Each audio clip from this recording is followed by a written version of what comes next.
Yeah. Yeah, we had him down several times. Really throws the ball well. A lot sneaky athlete. Um, Kid throws back shoulder balls, RPOs. He's really good. You can see why they've had confidence in him. The most recent games, he stood out and done a tremendous job. I mean, for a freshman to go into the environments he's played in, he's played really well. Halfway point of the season, 6 games in. What do you think the identity of this team is? Probably grit, tough. The way they practice, I really like it. They're really a unique, connected group. A little different than the last year's group. You know, last year's group was it feels like they had been around longer. This group has created a little bit of identity of how they care for each other, but also the grit and toughness they play with. Kirby, been at practice a couple this week. I wanted to check on Jalen and Tresman. We haven't even asked you about him, but Tresman, Smile, and also what's AD doing that thumb sprain and everything? How much is he able to work? AD's looked better, but hasn't probably looked as good as I thought he did in game last week. You know, I really thought he looked good in pregame and hasn't quite to that mark. I don't know if it was the adrenaline or the rush. You know, I thought he looked pretty good in pregame and thought we might be able to use him more, but it didn't work out. He didn't really tweak it again, but he's not 100%. So he's been very similar this week as he's been last week. Jalen's still not practicing with us. He's not taking reps or anything. He's rehabbing. And Tresman warms up, gets loose. He looked much better today. He's able to practice and take some reps. Smiles been similar to last week. Is that everybody? Kendall has not practiced yet. He's been out there with us. I would say he's probably probable, but I don't know if he's going to be able to play or not.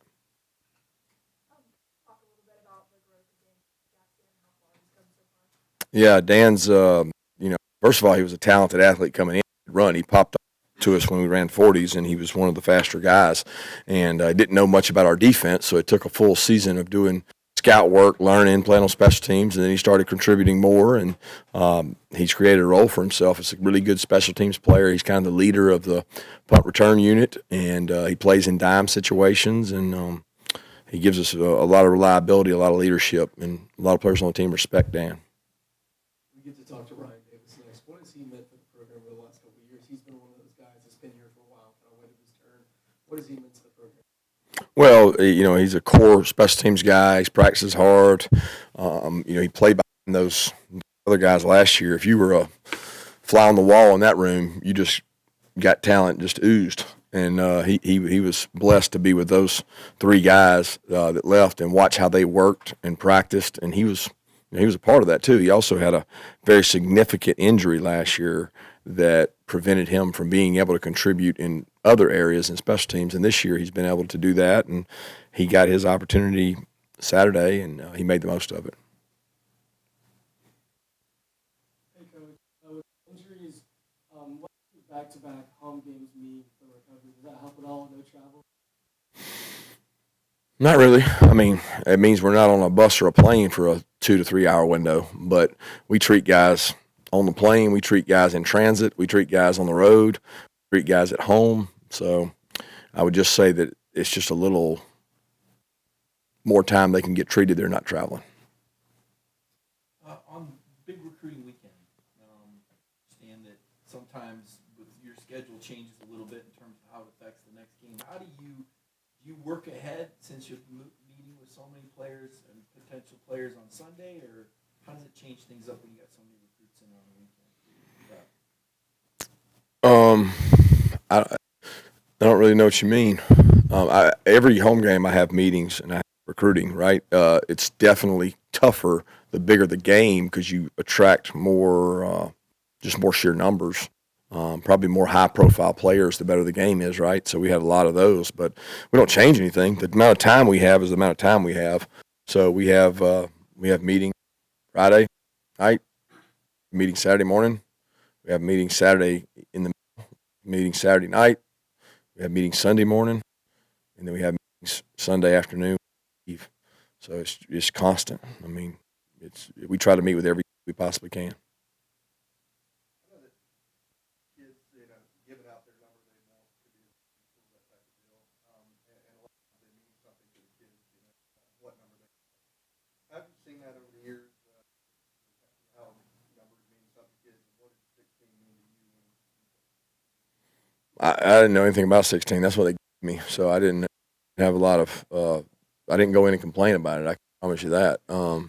But it really hasn't changed that much. It's changed if you allow it to change you. So if you want to make it a big deal and you want to, sign a recruit over a number, you're probably gonna have a lot of problems with that kid when he gets there if it's all about the number. So you know right away that it's going to be an uphill battle if he's more worried about the number than he is, how to get on the field. Not to say that we don't talk to guys about numbers. They ask about them, and I don't think many kids nowadays, especially with NIL, put that high on the priority list of what the jersey number is. So we have a system that we believe in on it, and we follow that system. Yeah, curious about Kamari. Talk about maybe what you've seen from him at this point in the season. Also, have there been any players who kind of took him under their wing, kind of mentored him at this point? Kamari's a really tough, competitive, great leader, great kid. 4.0 type student in high school.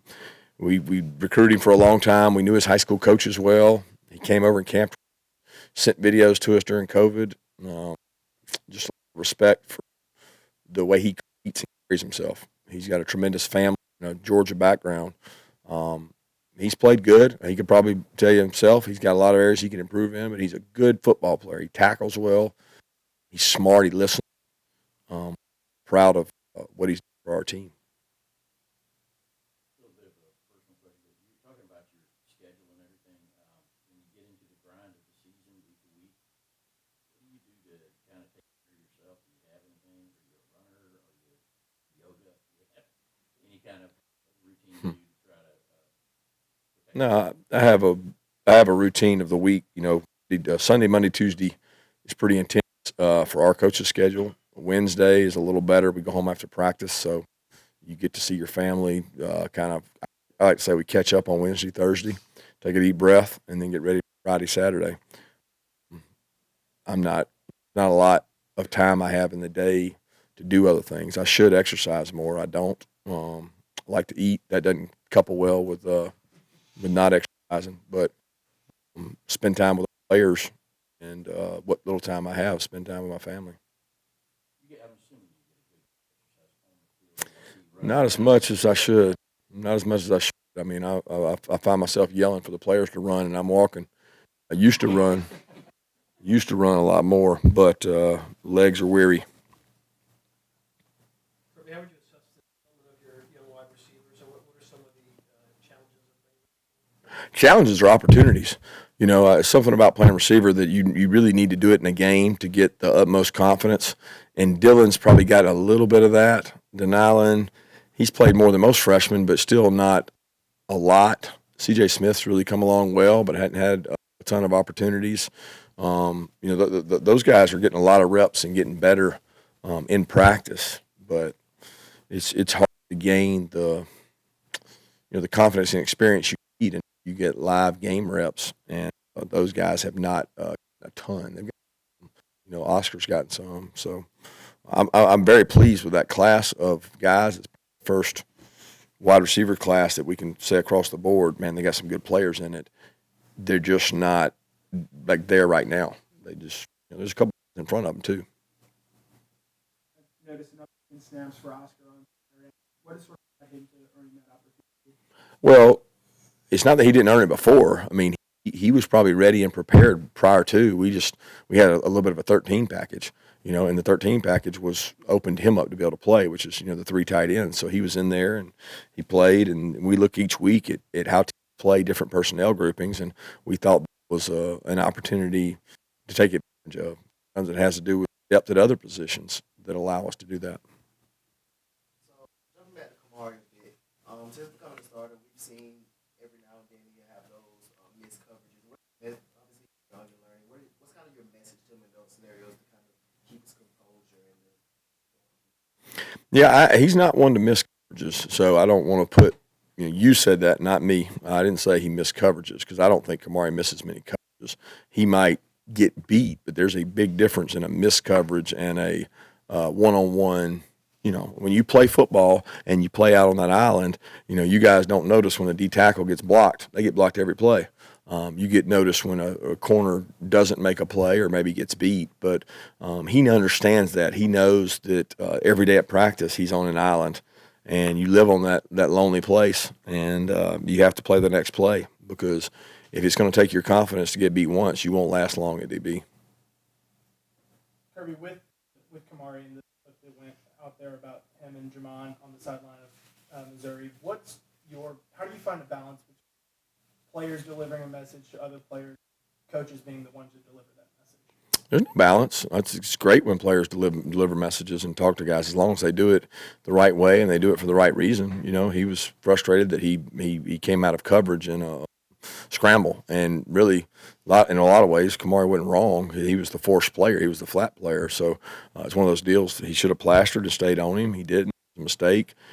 We talk all the time in our organization about being able to accept criticism and accept leadership. Just as important as it is to have leaders in your program, it is to have people that will accept leadership and not defy it or not crumble when people confront them. And I thought he handled that well. And he's said the same thing where he's gotten on people, because he certainly has great work ethic and has earned the right to hold people to a standard. Coach, we'll circle back to Ryan Davis just a minute.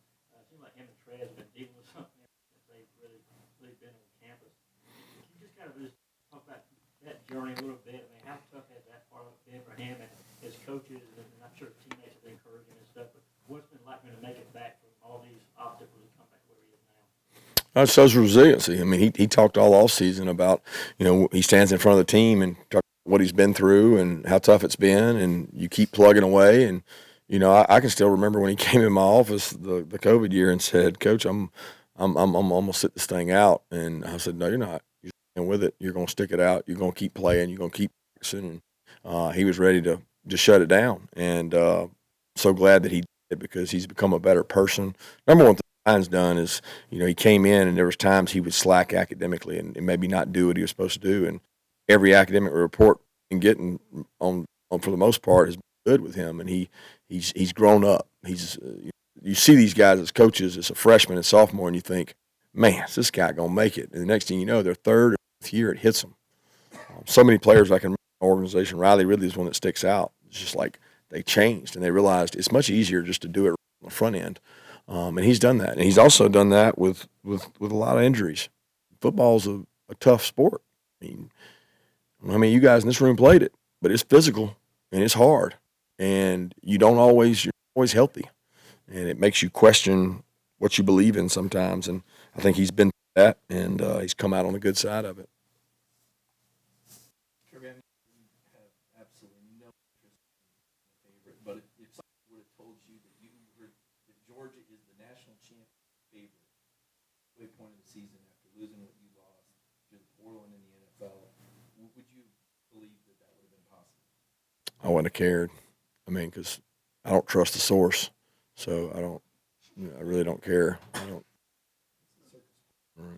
even know what that is. Do you all keep a stat for your team by offensive linemen pushing your running backs? I don't know. I know Dale has some dog yards, but that's mostly, after contact. But it would have been a great stat for the last game. I agree with you. That's something Coach Searles takes a lot of pride in. And I thought, the 2 or 3 plays McClendon ignited our entire offensive line, because on the play you can see, like, he never broke down. His goal was, I'm charging on, and everybody saw him, and it was like, well, if he's going to do it, then I'm going to do it. And they all piled in. When you're really special when you got 5 guys doing that relentlessly. I would say one was doing it relentlessly and the other joined. But I don't know what the yards were, but it definitely helped. Good time for 2 more questions. Anybody? Raise your hand. All right, right there. I may be wrong, but I thought this year, is there no longer a leadership committee as there used to be in past years? Will there be in the future? I know you said you're doing the connectiveness a little different. Yeah, it's just not defined quite like that, It's like information within your family stays within your family. We didn't really have one last year, don't really have one this year. We've got a great group of guys that all love each other, and it doesn't mean I don't reach out and speak to guys and ask guys questions, but it's not really labeled that way. Circling back to numbers because it intrigues me. What's your system, if you don't mind? Yeah, that stays in the family. Because if I told you that, then every coach in the country would use it against me for recruiting. So, thanks, guys.